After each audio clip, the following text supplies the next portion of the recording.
Despite promising to hold Saudi Arabia accountable during the 2020 presidential election, it appears as though Joe Biden has completely abandoned that campaign promise and has refused to hold the Saudi crown prince accountable for ordering the assassination and dismemberment of Washington Post journalist Jamal Khashoggi accountable.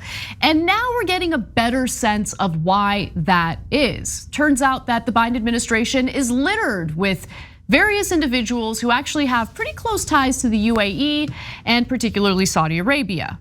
Now, before I give you the details of all of that, I do want you to remember what Biden promised as he was debating other Democrats during the Democratic primary.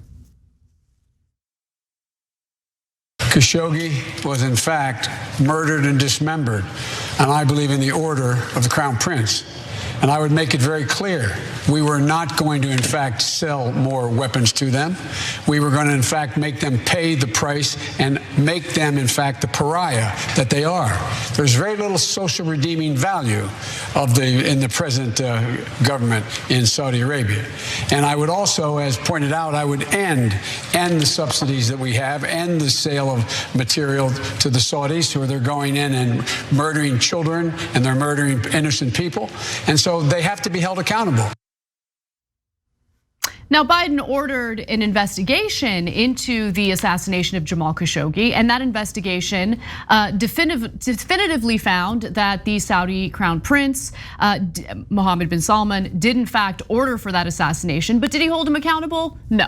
Of course, Biden loves to do these studies, put commissions together to look into an issue, and then he drops it.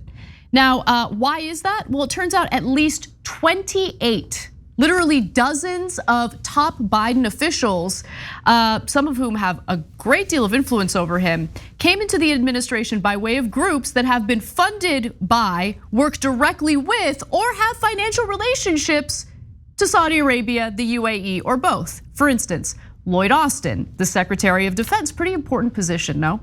Is a former board member of Raytheon, a weapons company that supplies bombs to both the UAE and Saudi Arabia, which have used these weapons in the war on Yemen, which, by the way, that war Biden has decided to become more involved in and not on the right side. The Biden administration has recently escalated its support for the UAE and Saudi war in Yemen, including statements expressing backing for military action and approval of arms shipments to both countries amid alarming reports of civilian deaths. And we have other examples to give you. This was a great piece written in the American Prospect by Sarah Lazaire. Highly recommend you read the entire piece. We'll give you excerpts though. And Cenk, what do you think? Yeah, so unfortunately I keep coming back to the same thing, which is that it's amazing what the media doesn't tell you, right? So first of all, why are former defense contractors, and yes, if you're on the board, yes, if you get paid a lot of money, millions of dollars by companies like Raytheon, yeah, you're a defense contractor. You made money off of selling missiles to countries like Saudi Arabia. Why would we let them back into government? To say that they're biased is an enormous understatement. He's a former general and people made a big deal about that. Who cares about that? He's a former defense contractor and no one made a big deal about that. But even more important, so that was so obvious that the only people who don't get it, as usual, are national media reporters. Isn't it amazing that they always are against the most obvious things, what 99% of us agree on? Right wing, left wing, it doesn't matter. Why are defense contractors running the government? Well, is the Secretary of Defense more likely to sign off on billions of dollars going to Raytheon, let alone Saudi Arabia? Well, of course he is. He's a former employee of theirs and probably a future employee of theirs. Likely owns some stock. Yeah, so that's already outrageous enough, but Anna's gonna get to the think tanks. Every one of these think tanks is infiltrated by Saudi Arabia, bought by Saudi Arabia and Yemen with a giant amount of money.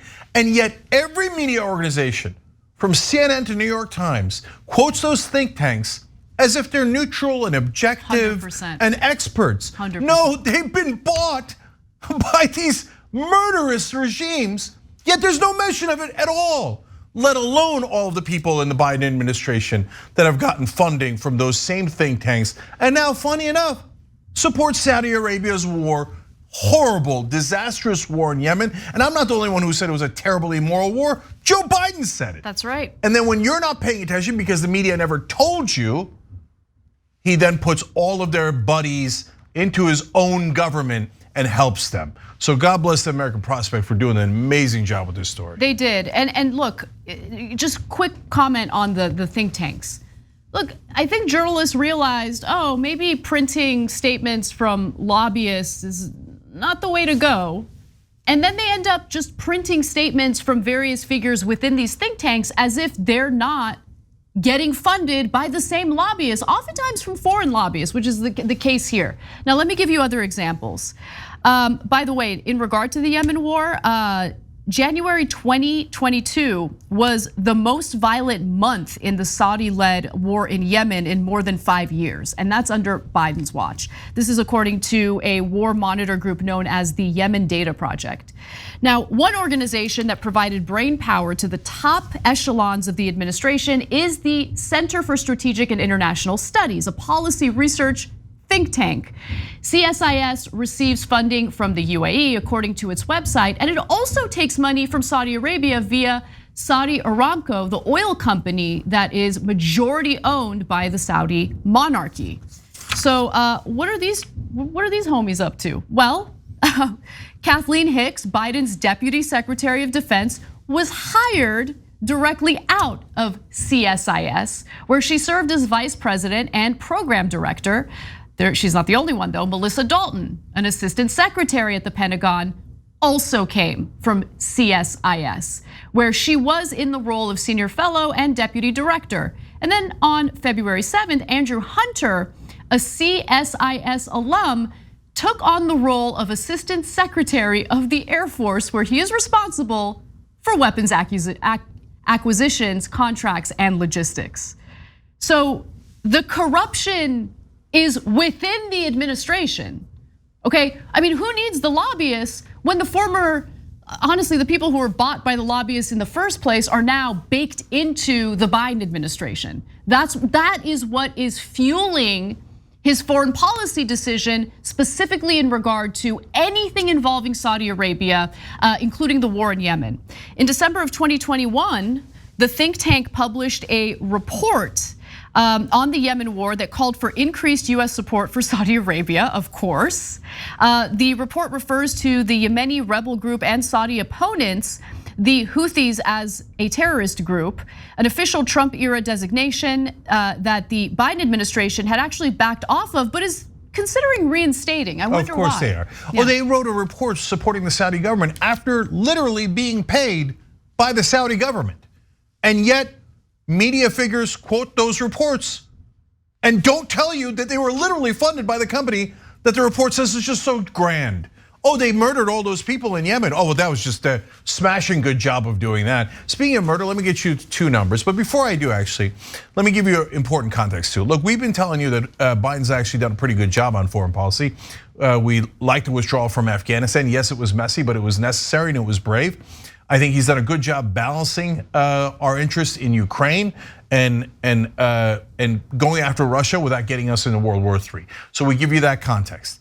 But we are not like the rest of the media. We don't just be pro-Biden or anti-Biden. On Saudi Arabia, let me give you further context. I get it. You might want to do a deal now because you don't want to start two financial wars. You don't want to drive Saudis and UAE into the arms of Russia while we're in the middle of that conflict. But Biden had plenty of time to go after the Saudis before this conflict.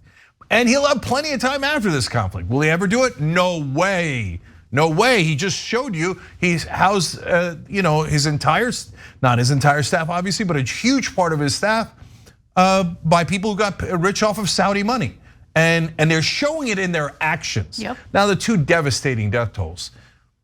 In Ukraine, thousands of civilians have died, and you've seen us talk about it over the last couple of weeks, and we're enraged by that. And we think it's a terrible thing that Russia did with their war of aggression. Now, you know how many have died in Yemen? 377,000. Yeah, do their lives matter at all? Apparently not. Number one, the American media couldn't care less, almost never covers it. And number two, apparently Biden couldn't care less.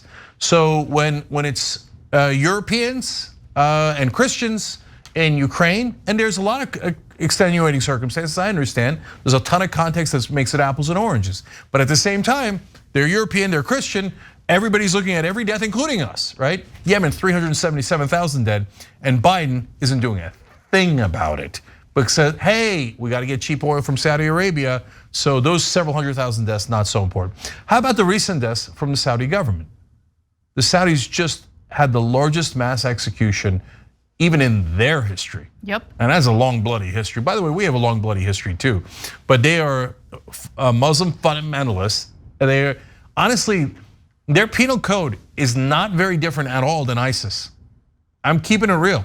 And so they just executed 81 people in 24 hours. They executed 81 people in one day. And then they try to sell you this garbage about how, but Saudi Arabia is different, everybody. They're so different. They're actually moving to the left. They're allowing women to drive. Oh, wow, congratulations.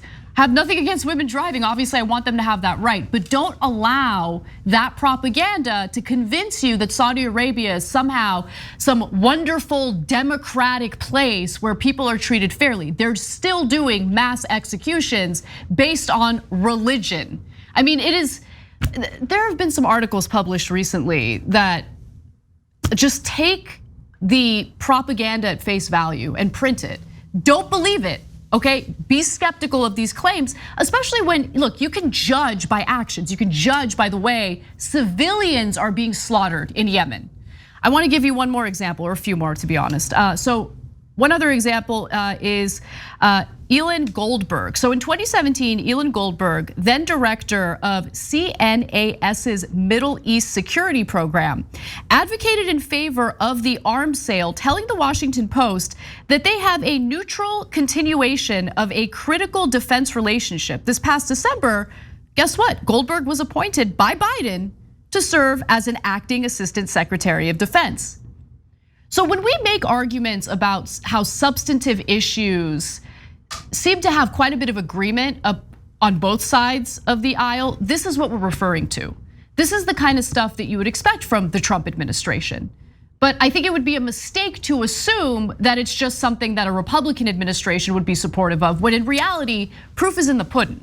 You just take a look at this and you see how corruption, how money in politics, how lobbying, how these gross think tanks essentially pressure both parties to be very similar on substantive issues, especially issues pertaining to the economy and foreign policy. Especially issues related to their paychecks. Yep. That is as clear a corruption as it gets. Yet, other than the American prospect, sound of silence from the national media. Either they don't know anything about politics and they're like, oh, the Saudis paid off half of Biden's staff, didn't know anything about it, didn't even think, hey, where are those think tanks getting their money? Or they know it and they're like, shh, a lot of those guys are our friends. And that's also true.